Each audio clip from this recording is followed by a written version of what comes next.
Morning to all of you. Today we will see the other methods of sterilization by moist heat. So the following are some of the other methods beside autoclaving which are used for sterilization by moist heat, that is tyndallization, pasteurization and sterilization of vaccines. So in that first is tyndallization. So in this method, this is a fractional sterilization method. The method was official in British Pharmacopoeia in 1932 for sterilization of medicament unstable at 115 degrees Celsius but able to withstand low temperature heating. The method was used for sterilization of culture media. So इस method में क्या होता था कि ऐसा product, ऐसे medicament जो ज़्यादा हीट के ऊपर या फिर 115 इस टेम्परेचर के ऊपर वो डिग्रेड हो जाते हैं वहाँ पर, जैसे कि ऑटोक्लेव का जो टेम्परेचर है उसका इनिशियल टेम्परेचर जो है कम से कम वो 115 डिग्री सेल्सियस है। तो उस टेम्परेचर के ऊपर जो भी प्रोडक्ट डिग्रेड होते हैं, तो उस तरह के प्रोडक्ट को अगर हमको स्टराइल करना है, जो प्रोडक्ट को हम लो टेम्परेचर के ऊपर स्टराइल, जिनको लो टेम्परेचर रिक्वायर्ड होता है, तो इस तरह के मेडिकामेंट के लिए हम टिंडलाइजेशन मेथड का यूज़ करते हैं। तो इस मेथड में हम क्या करते हैं कि जो सॉल्यूशन है उसको हम पैक करते हैं, सील करते हैं फाइनल कंटेनर के अंदर और उसको हीट करते हैं हम 80 डिग्री सेल्सियस के ऊपर 1 घंटे के लिए। कितने दिन के लिए? 3 सक्सेसिव डेज़ के लिए।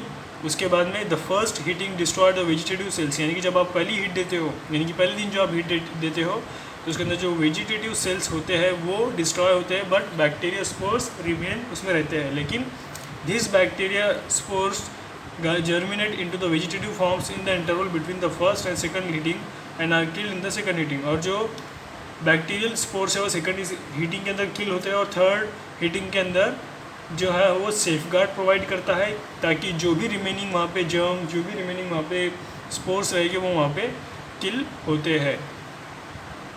So the method was related from British Pharmacopoeia in 1932 by the fourth addendum in 1941 and replaced by heating with a bactericide। यानी कि क्या कि ये जो मेथड था फिर वो रिप्लेस हुआ बैक्टीरियासाइड के अंदर। मतलब सेम मेथड आपको यूज़ करनी है, बस उसके अंदर आपको क्या ऐड करना है और बैक्टीरियासाइड। नेक्स्ट इज यानी कि एंटीबैक्टीरियल एजेंट उसमें ऐड करके आपको हीट करना है। So pasteurization means what? It is a partial sterilization method which is used for make milk safe and also to improve its keeping properties में। अब देखो पास्चराइजेशन मीन्स व्हाट? अब आप घर पे जो दूध को गर्म करते हो, जो मिल्क को आप गर्म करते हो, वो मेथड भी क्या है? वो पास्चराइजेशन की मेथड है। सो होल्डर मेथड, इसमें 2 मेथड है, holder method and flash method. So the milk is heated at 62.8 degree Celsius for 30 minutes in a steam jacket stainless steel tank containing agitators. These provide correct exposure throughout the milk and prevents skin formation. Clean dry steam is blown to the space above the liquid to prevent the formation of skin and foam. The method kills all types of bacteria including mycobacterium tuberculosis। तो इस method को use करके आप milk को अगर heat करते हो तो ये जो मेथड है इसमें हम माइकोबैक्टीरियम ट्यूबरक्लोसिस का बैक्टीरिया भी किल हो सकता है। और जो फ्लैश मेथड है इसके अंदर क्या है? इसमें आपको मिल्क को 71.6 to 6 टेम्परेचर के ऊपर 15 सेकंड के लिए आपको हीट करना होता है, फिर उसको क्विकली कूल करना होता है। इसकी वजह से क्या होता है? The milk is heated by passing through narrow horizontal pipes inside large ones through which water passes in the opposite direction। The method is commonly used by most of the firms because it is a less time consuming process। It also need less floor space and it is a continuous process। मतलब tank के अंदर क्या होता है, वहाँ पर पास करने के लिए उसको वहाँ पर पाइप्स होते हैं जो जिसमें वाटर भरा हुआ होता है और वो उसका टेम्परेचर फिर 71.6 हम मेंटेन करते हैं 15 सेकंड के लिए और फिर उसको इंटरवल में हम हीट करते हैं। Next is sterilization of vaccines. So in sterilization of vaccine, in the case of vaccine which is a suspension of dead bacteria, the organism are killed in such a manner that its antigenic power is preserved। यानी कि vaccine क्या होता है कि vaccine एक suspension होता है जिसमें क्या होता है, वो जो पर्टिकुलर बैक्टीरिया है, पर्टिकुलर जो वायरस है वो डेड होता है, वो कमज़ोर होता है या फिर उसको पूरी तरह से डेड करके हम उस वैक्सीन में डालते हैं, लेकिन उसकी जो एंटीजेनिक पावर होती है वो प्रिजर्व रहती है। यानी कि जो एंटीजीन फॉर्म कर सके, हमारा जो इम्यून सिस्टम है वो बॉडी में इंसर्ट करने के बाद हमारे इम्यून सिस्टम को डिटेक्ट हो कि ये एक फॉरेन मटेरियल है, इतना उसमें पावर होना चाहिए, उतना उसको प्रिजर्व करके रखते हैं। The suspension of micro organism is prepared in normal saline solution and transferred into a sealed container. Sterilization carried out by immersing the container in a thermostatically controlled water bath at a temperature between 55 to 60 degrees Celsius for 1 hour.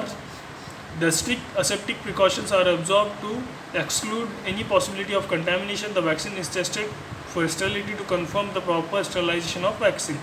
यानी कि जो vaccine है उसको आप कैसे sterilise करते हो, water bath के अंदर आप उसको कंटेनर में एक पैक करके उसको वाटर बाथ के अंदर उसको आप 60 डिग्री सेल्सियस के ऊपर 1 आवर के लिए हीट प्रोवाइड करते हो, और वहाँ पर आपको स्ट्रिक्ट ऑब्जर्वेशन करना होता है ताकि किसी तरह का कंटामिनेशन वहाँ पे ना हो। Next one is radiation sterilization. So this is of 2 types, यानी कि रेडिएशन स्टरलाइजेशन की कितनी टाइप होती है, 2 टाइप होती है, स्टरलाइजेशन बाय अल्ट्रावायलेट लाइट और second one is sterilization by ionizing radiation.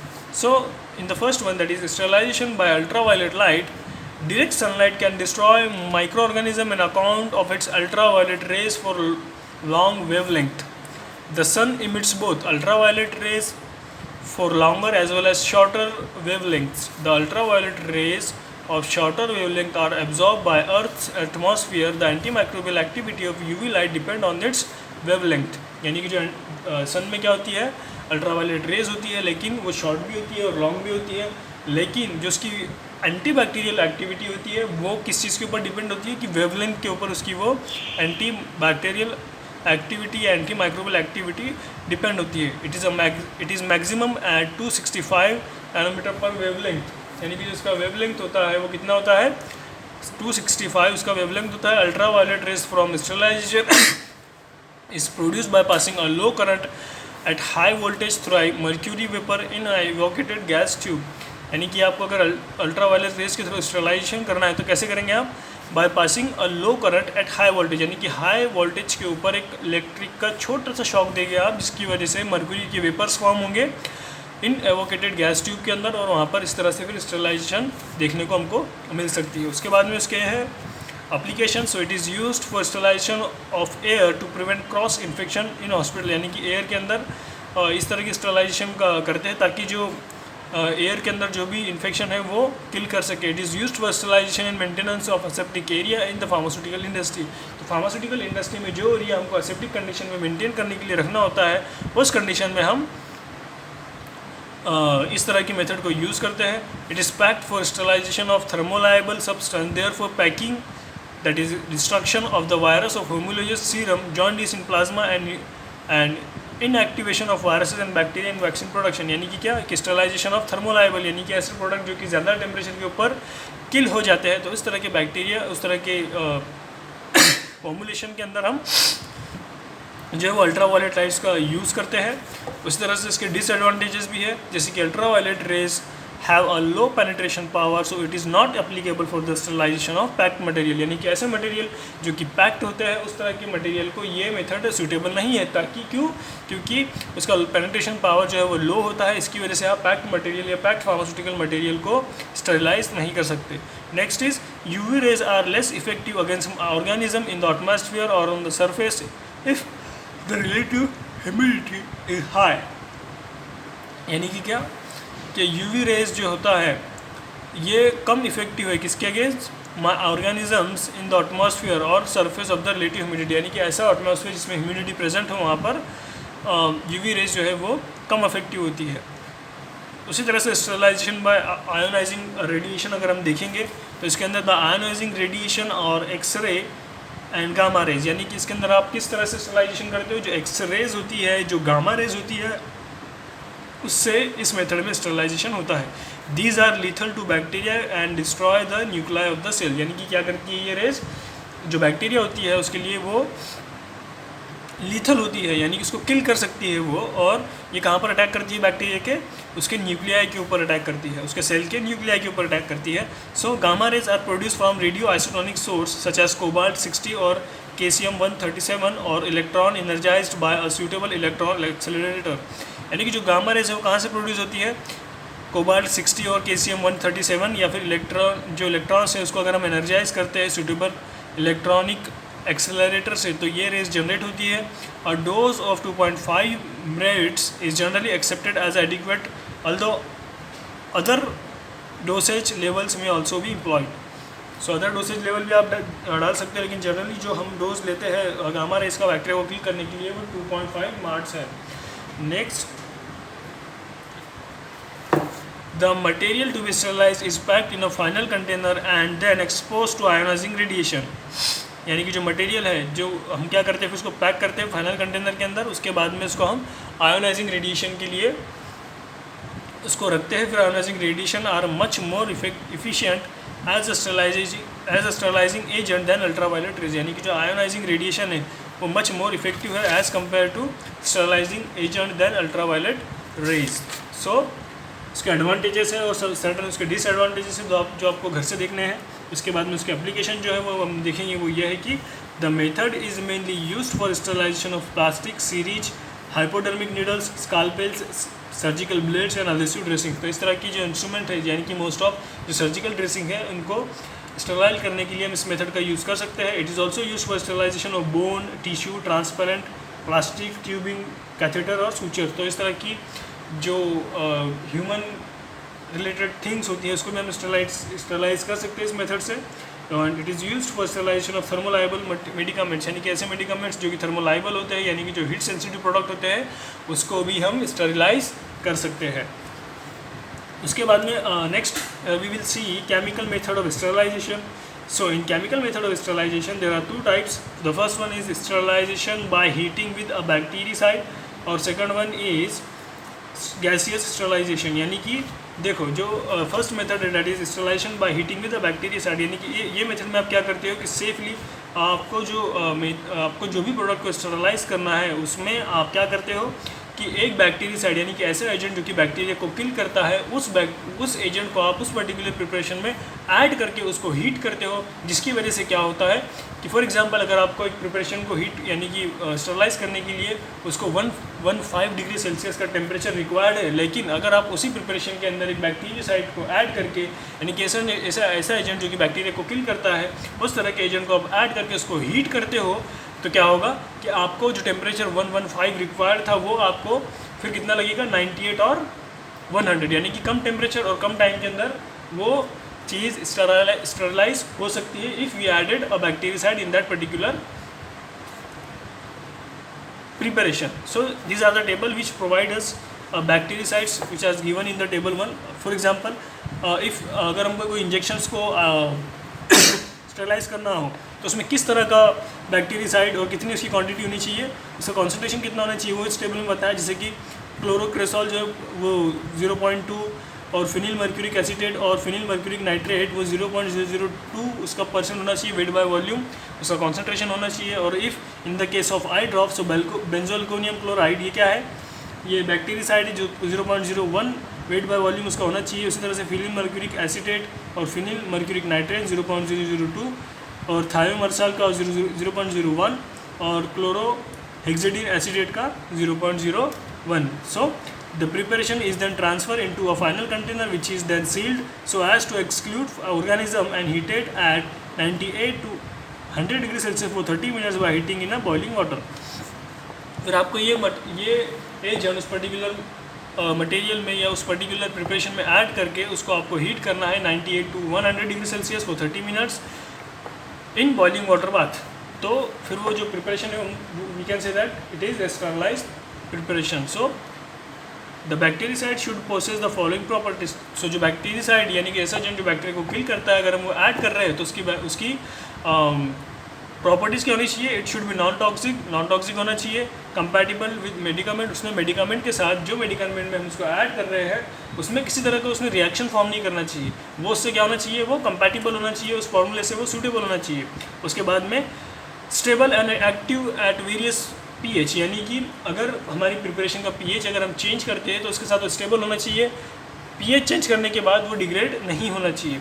Stable during heating and storage, यानी कि वो स्टेबल होना चाहिए जब हम उसको हीट प्रोवाइड कर रहे हैं और स्टोरेज के टाइम वो लॉन्गर ड्यूरेशन के लिए स्टोर होकर रहना चाहिए उस पर्टिकुलर प्रिपरेशन के अंदर। सो उसके एप्लीकेशन क्या क्या है, so the method is used for the sterilization of injection which the reasonably thermostable do not show some evidence of deterioration with when heated at 115 to 116 degree Celsius for 30 minutes. यानी कि जो method है sterilization के injection की, उसके ये जो methods है ये इंजेक्शन के लिए क्या है, रीजनेबली जो है वो थर्मोस्टेबल मेथड है, यानी कि इसमें प्रोडक्ट डिग्रेड नहीं होता। अभी तक हमको ऐसा कोई भी एविडेंस नहीं मिला है कि 115 डिग्री सेल्सियस के ऊपर या 116 डिग्री सेल्सियस के ऊपर कोई भी प्रोडक्ट जो है वो डिग्रेड हुआ है अगर हमने उसकी ऑटोक्लेविंग की है तो। Next is gaseous sterilization. So in the case of gaseous sterilization it is done with a chemical in a gas state. In olden days, formaldehyde was very common use, but now it has been replaced by ethylene oxide. Beta propanolactone is a new chemical which is used as sterilizing agent. तो जब पुराने दिनों में जो हम sterilization bye gaseous method के through करते थे तो वहाँ पर हम एज अ फॉर्मल्डिहाइड यूज़ करते थे स्टरलाइजेशन के लिए, लेकिन अभी जो रिसेंट डेज़ के अंदर जो टेक्निक्स है वो ज़्यादातर हम इथिलीन ऑक्साइड या बीटा प्रोपियोलैक्टोन जो है वो यूज़ करते हैं। अगर हम फॉर्मल्डिहाइड यूज़ करते हैं तो ये क्या है, it is an alkylating agent. In older days it was used for special chambers to sterilize catheter, syringes and other thermolabile hospital equipment. यानी कि पुराने ज़माने में जो फॉर्मल्डिहाइड है वो एक चेम्बर के अंदर हम इस फॉर्मल्डिहाइड को रखकर हमारे जो कैथेटर्स है, जो भी सर्जिकल ड्रेसिंग्स के सामान है वो हम स्टरलाइज इजीली कर सकते थे। या ऐसे मटेरियल जो कि थर्मोलाइबल है, यानी कि जो हीट सेंसिटिव प्रोडक्ट है वो इसकी मेथड के ज़रिए हम स्टरलाइज कर सकते थे। उसके बाद में इथिलीन ऑक्साइड जो है, जो कि हम अभी नाउअडेज यूज़ कर रहे हैं, तो ये क्या, it is a colourless gas at room temperature. It can be liquefied easily and the liquid boils at approximately 10.8 degrees Celsius. It is readily dissolved in water and organic solvent. It is highly inflammable, so it is used by mixing ethylene oxide with some inert gases to fix its ratio. मतलब ये जो ethylene oxide है वो क्या है, colourless gas है जो आप इजीली इसको कंप्रेस करने पर वो लिक्विफाइड होती है, और आपको अगर उसको बॉईल करना है तो वो कितने टेम्परेचर के ऊपर, 10.8 डिग्री सेल्सियस के ऊपर वो इजीली बॉईल होना स्टार्ट हो जाती है। लेकिन ये जो गैस है ये ये क्या है, ये जो गैस है वो रूम गैस है, इसको हमको क्या करना होता है, इसको वाटर से और ऑर्गेनिक सॉल्वेंट से डिज़ोल्व करना होता है। क्यों? क्योंकि ये हाईली इन्फ्लेमेबल है, इसलिए इस गैस को हमको वाटर के साथ या किसी और इनर्ट ऑर्गेनिक सॉल्वेंट के साथ हमको उसको डिज़ोल्व करना होता है, मिक्स करना होता है। तो उसका रेशो यहाँ पे उन्होंने दिया हुआ है कि इसे ethylene oxide is equal to 1 part. अगर आप 1 पार्ट इथिलीन ऑक्साइड का ले रहे हो तो कार्बन डाइऑक्साइड का आपको 9 पार्ट्स लेने हैं। और इसी तरह से आप इथिलीन ऑक्साइड का आप 11 पार्ट वेट बाय वॉल्यूम ले रहे हो तो ट्राइक्लोरोफ्लोरोमीथेन और डाइक्लोरोफ्लोरोमीथेन का कॉन्सेंट्रेशन कितना होना चाहिए, 79% वेट बाय वेट। और इन द केस ऑफ डाइफ्लोरोमीथेन अगर आप ले रहे हो तो 10% वेट बाय वॉल्यूम होना चाहिए उसका। इसी तरह से अगर आप इथिलीन ऑक्साइड का concentration 12% weight by weight use कर रहे हो तो डाइफ्लोरोमीथेन का आपको 88% वेट बाय वेट यूज़ करना है।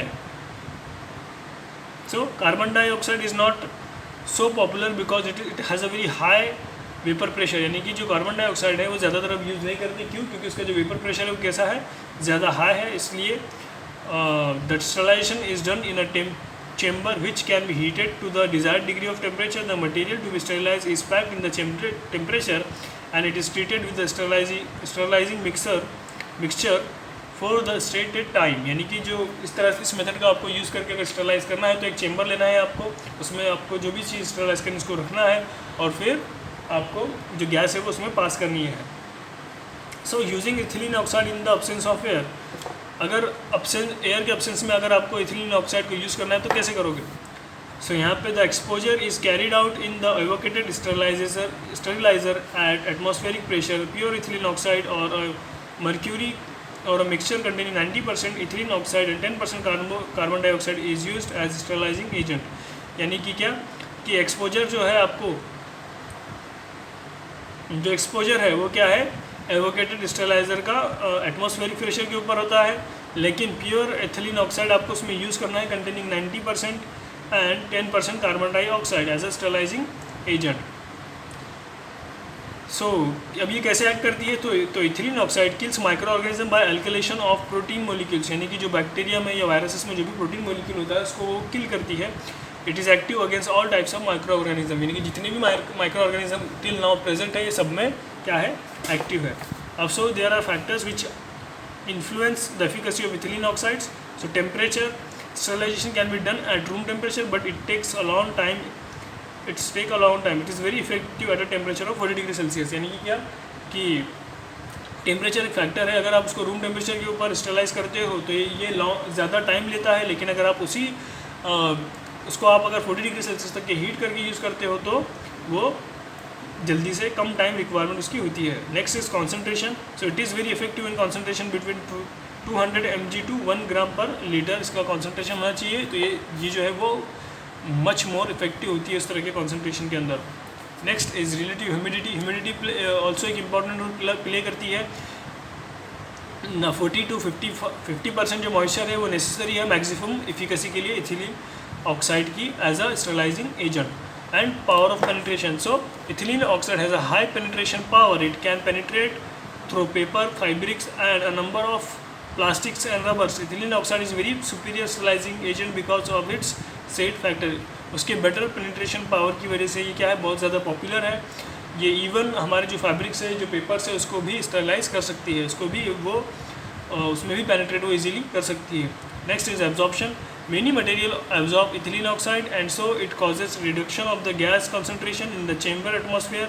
The sterilizing article cannot be used until the absorbed gas is except, यानी कि क्या कि जो मटेरियल हमने स्टरलाइज करने के लिए रखा है वो कुछ मटेरियल ऐसे होते हैं कि जो इथिलीन ऑक्साइड को एब्जॉर्ब कर लेते हैं, जिसकी वजह से क्या होता है कि जो इथिलीन ऑक्साइड का कॉन्सेंट्रेशन है उस चेंबर में वो कम हो जाता है और उसकी वजह से डिज़ायर्ड जो हमारा इफेक्ट है वो हमको वहाँ पर देखने को नहीं मिलता। उसी तरह से उसके एडवांटेजेस और डिसएडवांटेजेस है वो आपको घर से देखने हैं, उसके बाद में उसकी एप्लीकेशन।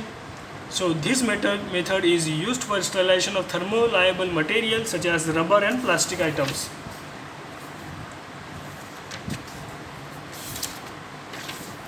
It is also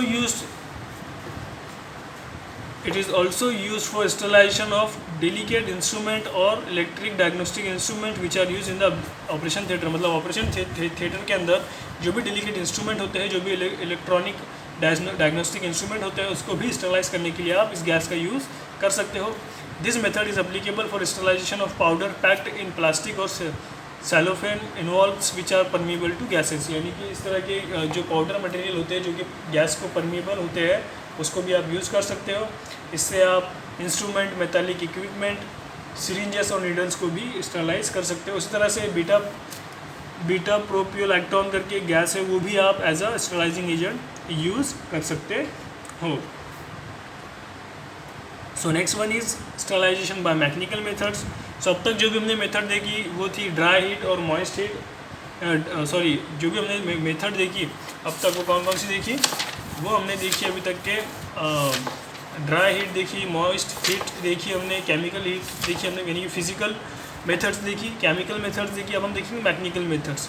तो इनके जो प्रिंसिपल्स थे, ये इनके प्रिंसिपल्स थे कि हीट अप्लाई करके या फिर इंस्ट्रूमेंट को अप्लाई करके आप माइक्रो ऑर्गेनिज्म को यहाँ पे किल करते हो। लेकिन जो मैकेनिकल मेथड है उसमें आप क्या करते हो, फिल्टर पेपर यूज़ करते हो, आप एक फिल्टर मीडिया यूज़ करते हो आप, जिसमें से आपने जो भी प्रिपरेशन, फॉर एग्जांपल जो भी वाटर फॉर इंजेक्शन बनाया है उसको अगर आपको प्योर स्टरलाइज करना है तो आप उसको फिल्टर करके आप एक ऐसा मीडिया लेते हो, फिल्टर मीडिया, जो कि उस पर्टिकुलर बैक्टीरिया को, उस वायरस को फिल्टर होने के टाइम पर उस पर्टिकुलर सॉल्यूशन से पास होने नहीं देता। वो जो है वो एज अ रेसिड्यू उस मीडिया के ऊपर ही रहता है, वो उसमें पास नहीं होता। और अगर उसमें पास नहीं होता है तो इसका मतलब जो हमारा वाटर फॉर इंजेक्शन है वो क्या है, free from all types of micro organism है, इस तरह से हम कह सकते हैं। तो ये इसका प्रिंसिपल है मैकेनिकल मेथड्स का। So the solution containing thermolabile medicament can be sterilized by filtration through bacteria proof filter, यानी कि ऐसे मटेरियल्स जो कि थर्मोलायबल होते हैं, जो कि टेम्परेचर के ऊपर डिग्रेड हो सकते हैं, तो उस तरह के प्रोडक्ट को हम इस मेथड का यूज़ करके इसको हम फिल्टर करके स्टरलाइज कर सकते हैं। So for successful sterilization by filtration the following point should be observe, यानी कि अगर आपको सक्सेसफुल अगर स्टरलाइजेशन करना है with the help of mechanical methods तो उसके फॉलोइंग पॉइंट्स हैं। तो उसमें सबसे पहला जो है वो ये है कि the whole of the apparatus must be sterilize, यानी कि जो भी apparatus आप यूज़ करोगे स्टेराइल के लिए, जैसे कि फनेल, बीकर, वो सब क्या होना चाहिए, वो स्टेराइल होना चाहिए। An aseptic technique should be followed in order to minimize the risk of contamination, यानी कि क्या, जहाँ पर आप उस टेक्निक को या इस ऑपरेशन को परफॉर्म कर रहे हो तो वो जो एरिया है वो एसेप्टिक होना चाहिए, वो area free from micro organism होना चाहिए।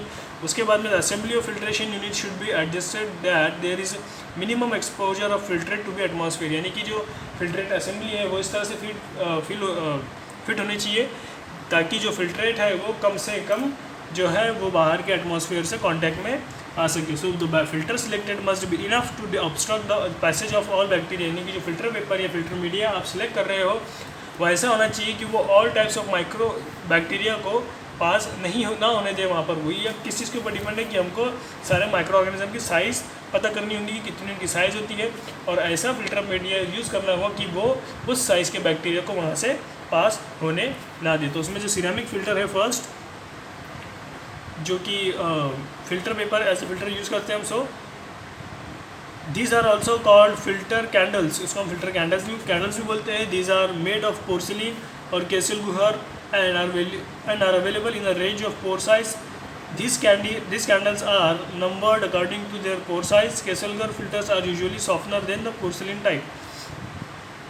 यानी कि क्या, कि ये जो फिल्टर होते हैं सिरेमिक फिल्टर्स, इसके अंदर क्या है कि इनकी अलग अलग साइज़ होती है जो कि पोर्सिलिन और केसलगर से बने होते हैं, और ये जो है वो अलाउ नहीं करते, ये फ़िल्टर करते हैं और ये अलाउ नहीं करते बैक्टीरिया को, अगर हम किसी चीज़ को with the help of ceramic filter use कर रहे हैं तो।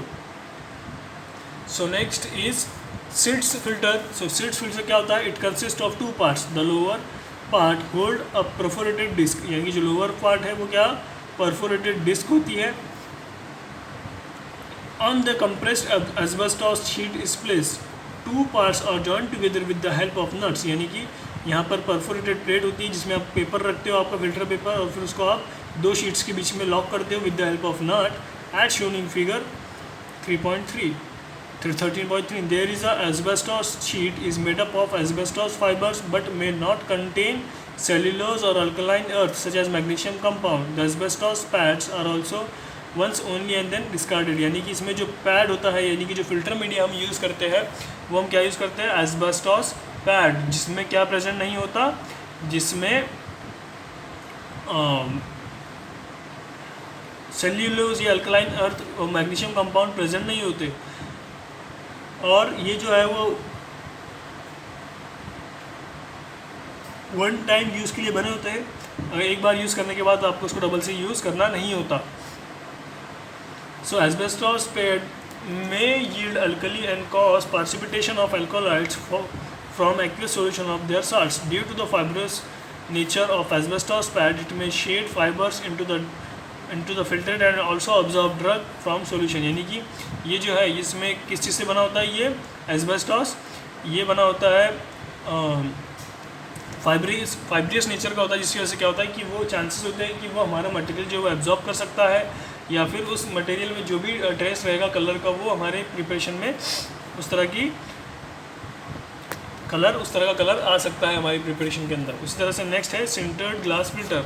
सो these are made up of borosilicate glass. The glass is finally powdered, जो उस ग्लास को हमको पाउडर करना होता है, और जो पार्टिकल्स है रिक्वायर्ड साइज़ के उसको हमको रिक्वायर्ड साइज़ में उसको पाउडर करना होता है, फिर उसको सेपरेट करके हमको उसको एक डिस्क की मोल्ड में रखना होता है, और फिर जो मोल्ड है उसको आपको हीट करनी होती है, और हीट करने के बाद उसको वो आपस में क्या होते हैं, फ्यूज़ होते हैं, और फ्यूज़ होने के बाद हमको उसको फ़नेल से लगा देना होता है, और फ़नेल से लगाने के बाद उसको फ़नेल जो होती है वो अलग अलग साइज़ और शेप की होती है, तो सूटेबल सिंटेड ग्लास फिल्टर आपको उसको फिट करना होता है।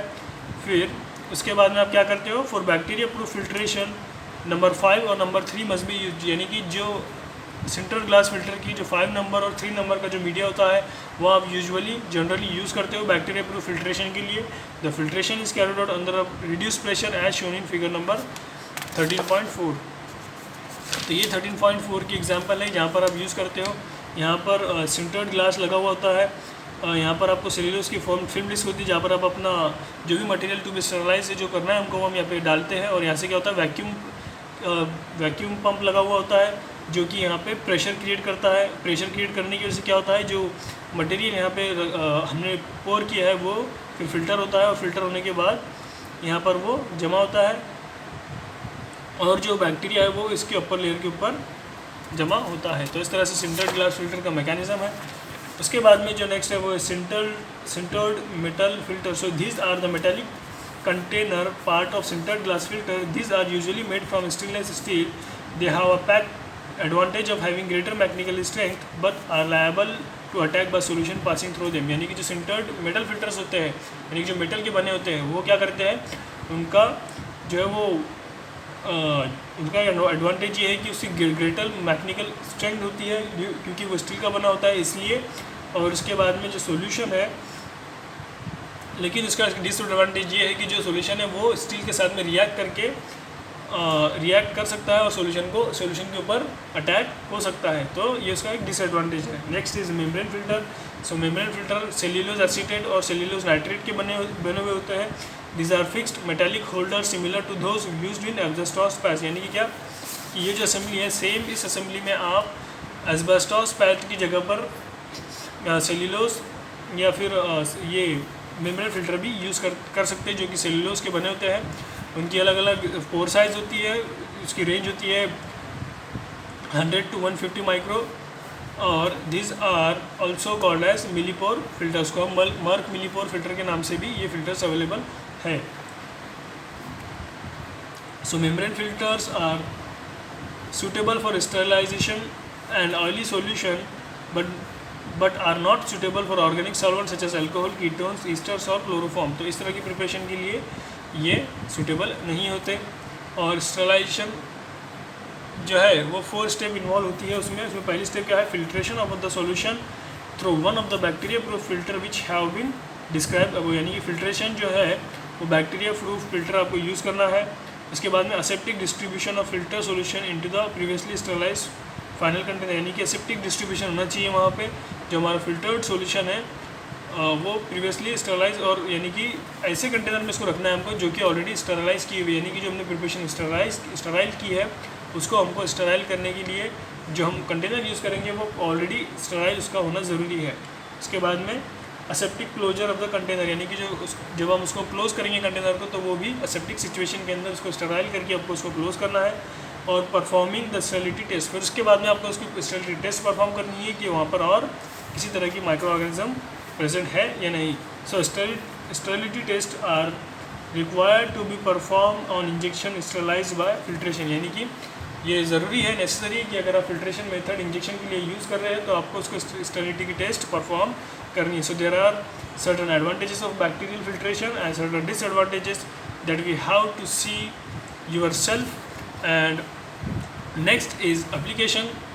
The method is useful for sterilization of parenteral solution containing thermolayable medicament without any decomposition। यानी कि ये जो मेथड है किसके लिए यूज़फुल है कि ऐसी मेथड जो कि थर्मोलाइबल होती है, हीट सेंसिटिव होती है, उस तरह की मेथड के अंदर जहाँ पर हमारा प्रोडक्ट जो है वो डिग्रेड हो सकता है या डिकम्पोजिशन हो सकता है। For example insulin, blood serum and other product containing protein matter which get coagulated upon heating. यानी कि ऐसे मटेरियल जो कोगुलेशन इनका फॉर्म हो जाता है अगर हमने इसको हीट किया तो इस तरह के मेथड को हम स्टराइल कर सकते हैं। So next is the test for sterility. यानी कि जो हमने अभी तक के स्टरलाइजेशन की मेथड देखी वो थी कि हमको स्टरलाइजेशन कैसे करना है, लेकिन स्टरलाइज करने के बाद हम कैसे पता करेंगे कि वो मेथड, वो जो पर्टिकुलर चीज़ है, वो पर्टिकुलर प्रिपरेशन है वो पूरी तरह से स्टराइल हुआ है या नहीं हुआ है। तो उसकी अलग अलग टेस्ट होती है। So that we will see in our next lecture. Thank you.